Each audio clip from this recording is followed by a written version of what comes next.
Hello. Today we're going to be talking about how to stay safe on ice. So for this experiment, I am using a small beaker of water, okay, halfway full.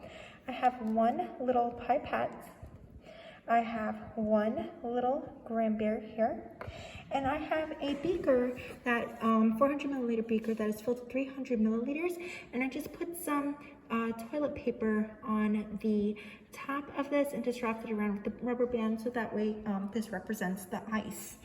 Now, when we talk about safety, we want to make sure that children understand that it's best that they're not on the ice because they don't know exactly how thick. Now, when we think of wintertime, we think of, ice skating on a pond and,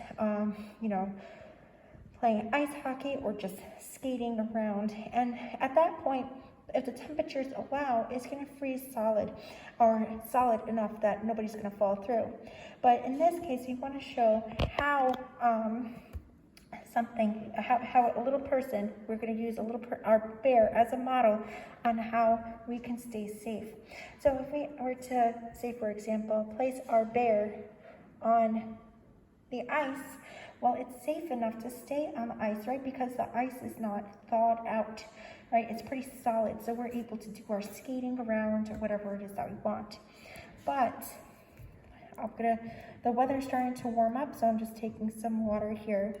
And the ice begins to thaw. Well, what's going to happen?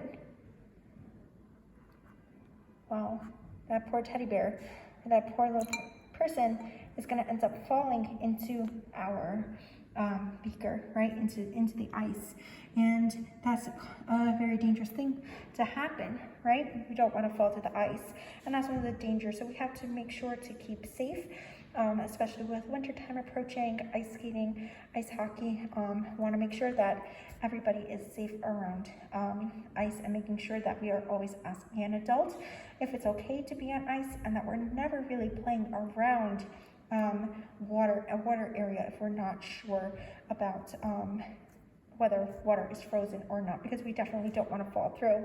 Now, this is just a model, so I can easily grab my bear, but sometimes ice will crack, or there's thinner areas of ice, and you don't want to get trapped underneath, because sometimes where you fall, you're not exactly going to land where that hole was. So when you come up for air, well, it causes all sorts of different trouble. But for safety reasons, we want to make sure that we are practicing safety when it comes to outdoors. Thank you so much, and I hope you subscribe.